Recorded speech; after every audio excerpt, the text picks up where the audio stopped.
Hello everyone, welcome back to my channel. आज का topic है salient feature of current 5 year plans of India. जो India में 5 year plans होते हैं उसके क्या बेसिक फीचर्स हैं, और इसके अंदर मैंने टोटल 8 जो है वो पॉइंट सेलेक्ट किए हैं जो कि बहुत इंपॉर्टेंट हैं। और आप आठों पॉइंट्स को देखें। तो पहला पॉइंट जो है वो है डेमोक्रेटिक। ठीक है। So the first important feature of Indian planning is that it is a total democratic। ठीक है।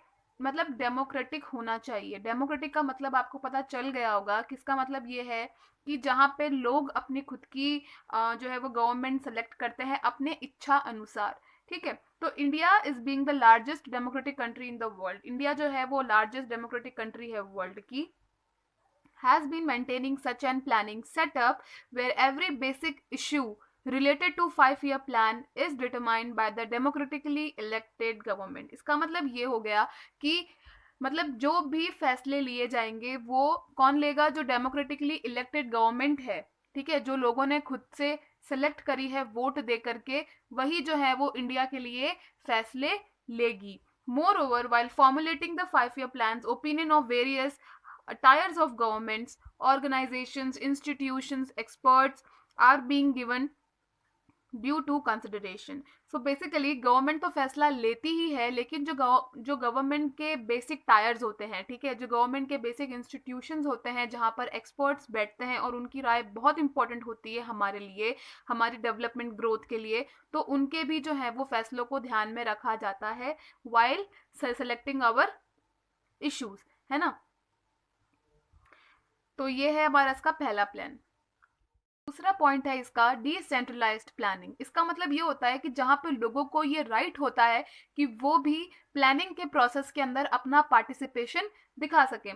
सो the important of decentralized planning was emphasized so as to achieve active people participation in planning process. मतलब planning process के अंदर लोग जो है वो अपना पार्टिसिपेशन दिखा सकें।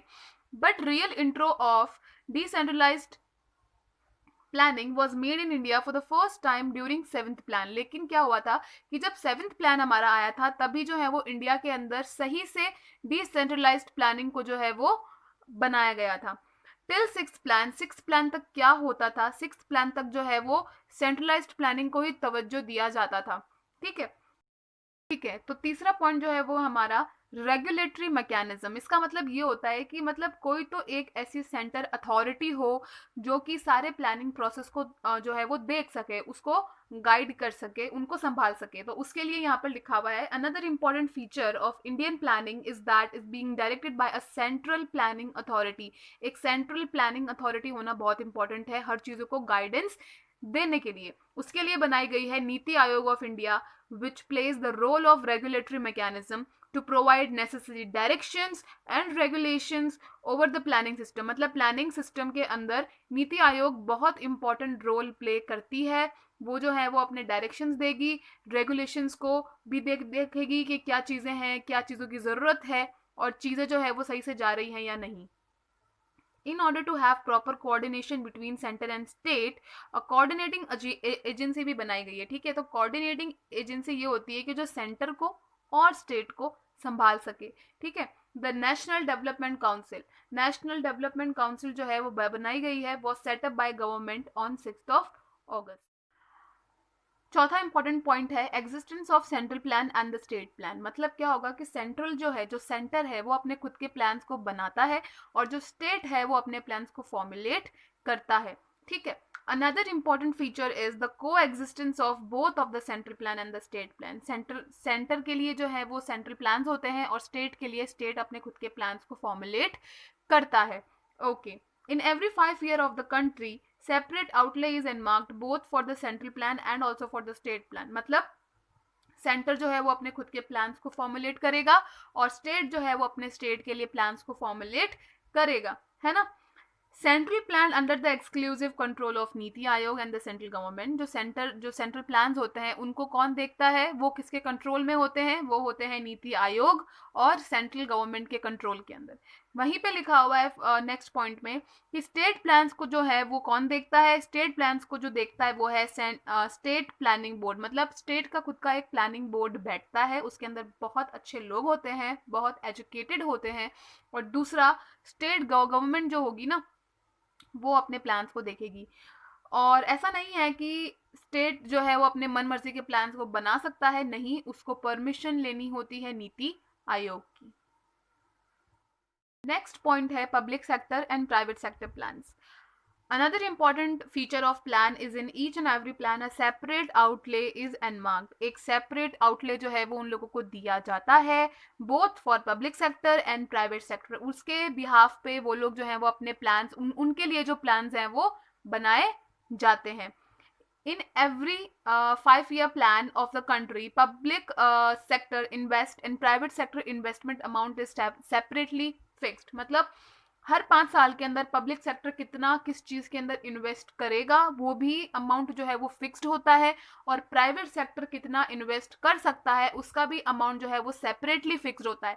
ठीक है, which comprises the total investment in the each plan. मतलब कितना कौन जो है वो इन्वेस्टमेंट करेगा हर प्लान के अंदर वो भी फिक्स्ड होता है. ठीक है, इंडिया के अंदर मिक्स्ड इकोनॉमी है, ये चीज हाईलाइट की हुई, मतलब ये चीज इंपॉर्टेंट है कि इंडिया के अंदर मिक्स्ड इकोनॉमी होती है. Hence it is quite natural that a separate investment outlay for the public as well as the private sector being maintain in each plan. हर प्लान के अंदर ये फिक्स्ड रहेगा क्योंकि इंडिया के अंदर मिक्स्ड इकोनॉमी है, दोनों चीजें जो है वो साथ में होती हैं, तो दोनों का अमाउंट भी सेपरेटली फिक्स्ड कर दिया गया है ताकि कोई आगे ग्रजेस ना हो जाए. ठीक है, 7th पॉइंट है बेसिक ऑब्जेक्टिव्स. मतलब किन किन चीज़ों पे हमें ज़्यादा फोकस करना है, क्या क्या चीज़ें हमें ध्यान में रखनी है while we are formulating our 5-year plans. पहली चीज़ है attainment of higher rate of economic growth. मतलब इकोनॉमिक ग्रोथ हमें ज़्यादा से ज़्यादा मिलनी चाहिए. दूसरा पॉइंट है रिडक्शन ऑफ इकोनॉमिक इनइक्वालिटीज. जो इकोनॉमी में इनइक्वालिटीज होती हैं बिटवीन रिच एंड पुअर, इन चीज़ों के ऊपर हमें ध्यान देना है. ठीक है, यहाँ पर हमें रिडक्शन करना है. तीसरा पॉइंट है अचीविंग फुल एम्प्लॉयमेंट. ज़्यादा से ज़्यादा एम्प्लॉयमेंट हो, लोग जो है वो खाली ना रहे. चौथा पॉइंट है अटेनिंग इकोनॉमिक सेल्फ रिलायंस. मतलब इकोनॉमिक सेल्फ रिलायंस मतलब हमारी इकोनॉमिक खुद सेल्फ रिलायंस होनी चाहिए, चीज़ें वो खुद संभाल सके, इतनी उसकी अहमियत होनी चाहिए.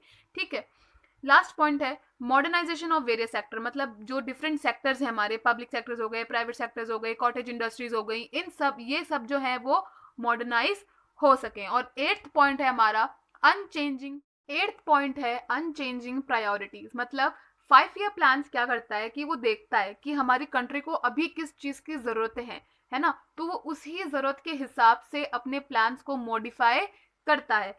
ठीक है, यहाँ पे लिखा हुआ है it's being observe that 5-year plan focuses on development. 5-year plan जो है वो किस चीज़ पे फोकस कर रहा है, वो फोकस कर रहा है इंडस्ट्री के ऊपर, पावर के ऊपर, एग्रीकल्चर के ऊपर. ठीक है, क्योंकि ये चीज़ें ज़रूरतें हैं हमारी, है ना, ये चीज़ों पर डेवलपमेंट होना बहुत इंपॉर्टेंट है. And minor modifications. So basically कहने का मतलब ये रहेगा कि अनचेंजिंग प्रायोरिटीज का मतलब ये होता है कि कुछ प्रायोरिटीज ऐसी होती हैं जिनको कि हम चेंज नहीं कर सकते, जैसे इंडस्ट्री, पावर, एग्रीकल्चर, ये चीज़ें लहजा इंपॉर्टेंट है हमारे लिए. तो इन चीज़ों पे ज़्यादा ध्यान दिया जाए और इन चीज़ों के ऊपर ज़्यादा मॉडिफिकेशंस हो ताकि हमारा डेवलपमेंट, हमारी इकोनॉमिक ग्रोथ, हमारे इकोनॉमिक इनइक्वालिटीज, और ताकि हमारी सेल्फ रिलायंस कंट्री हो सके. Thank you so much for watching, and until then take care and bye bye.